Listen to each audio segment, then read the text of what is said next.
Start करते हैं। सबसे पहले हमारे पास क्वेश्चन नंबर 4 निकल के आ रहा है। क्वेश्चन किसका है? एक तो होम करेंसी अप्रोच है, एक फॉरेन करेंसी अप्रोच है।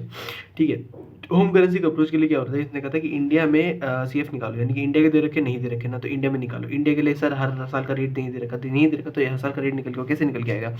रुपी का रेट जो है, रुपी पर यूरो है ना, तो रुपी का रेट ऊपर है तो रुपी ऊपर ले लो, इंटू रुपी वाला जो इंटरेस्ट है वो ऊपर ले लो यार। रुपी का रेट ऊपर है तो रुपी का रेट ऊपर है तो रुपी वाला इंटरेस्ट ऊपर ले लो। कितना है रुपी का? 6 ऊपर ले लो, तो 1 + 6% डिवाइड 1 + 4 ऐसे करके निकाला। हर साल का रेट निकल के आ गया, हर साल का रेट निकल के निकल के आ गया। हर साल का रेट जो निकल के आया, आप क्या करोगे? इसको जो ये दे रखे हैं 40 कैश फ्लो वगैरह, इसको तान दो। एक्सपेक्टेड कितने निकल के आएंगे कैश फ्लो? रेट के हिसाब से निकल के आगे, कैश फ्लो रुपीज़ में निकल के आगे। आप तान दो। तान किस पे दें? कितना दे रखा है रिकॉर्डेड रेट? 7% दे रखा है ना, 7% पे तान दो। 7% पे तान दे, प्रेजेंट वैल्यू निकल के आ गई। इन्वेस्टमेंट कितने का गया था? इन्वेस्टमेंट कितने का जा रहा था क्वेश्चन में? इन्वेस्टमेंट जा रहा था 22 लाख करोड़ रुपए का, लेकिन किस पे जाएगा? इनिशियली 72 रुपये की वैल्यू थी, 72 रुपये इन्वेस्टमेंट जाएगा, 72 रुपये के साथ चला गया। इतनी मेरे पास एनपीवी निकल के आ गई 429 पॉइंट, जो भी एनपीवी ये मेरे पास निकल के आ गई रुपये एनपीवी।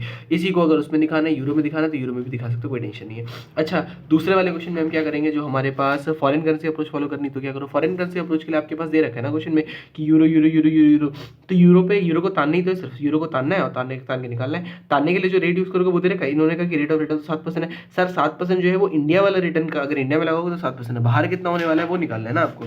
तो क्या करो? 7% ये इंडिया का रेट है, तो 1 + 6% क्या है ये? 6% क्या है ये? तो 6% हमने बोला कि 6% आपका जो है इंडिया का ये वाला दे रखा था। यहाँ पर 6% दे रखा है कि इंडिया का इंक्रीज 6% से होता है, इन्फ्लेशन की वजह से 6% का। 7 में से 6 तो इन्फ्लेशन की वजह से, तो 1 + 6%। ठीक है, तो प्रीमियम कितना निकल के आएगा? 1.07 डिवाइड 1.06, यानी कि जो ओवरऑल इंडिया का प्रीमियम है इसको डिवाइड कर दिया इंडिया के इन्फ्लेशन से, तो हमारे पास निकल के आ गया ये। इस पे -1 × 100 कर दोगे तो कितना निकल के आ रहा है? Risk adjusted. अब इसके बाद वहाँ पर भी तो इन्फ्लेशन है, वहाँ कितने का? 4% का इन्फ्लेशन वहाँ पर है, तो इसको 4% से एडजस्ट करो। वहाँ पर कितने निकल के आ रहा है? 4.98 का ये निकल के आया। यही इंपॉर्टेंट है निकालना, और कुछ भी इंपॉर्टेंट नहीं है निकालना। इसको निकाल लिया आंसर हो जाएगा। इसको निकालने के बाद तान दो, तान के निकाल दो। ठीक है, इसके बाद क्वेश्चन नंबर 1 करते हैं। क्वेश्चन नंबर 1 में क्या दे रखा है? फॉरेन करेंसी अप्रोच फॉलो करनी है। इंडिया वाला रेट दे रखा है, इंडिया वाला रेट दे रखा है ना, पहले तो उसको उसमें लेके जाएंगे। कैसे लेके जाएंगे 14% को उसमें? इंडिया कितना है? 1.12 है ना, तो 1.14 डिवाइड बाय 1.12, ठीक है, और इंटू 1.8 कर देंगे, मेरे पास निकल के आ जाएगा। इन पर 1.08 करेंगे, सॉरी 1.08 करेंगे। ठीक है, तो मेरे पास निकल के आ जाएगा जो रेट निकल के आ रहा है, ये निकल के आया। इसके हिसाब से तान दो, हो गया आंसर। 14 हो गया, पहला हो गया। ठीक है, पहले इनको करो।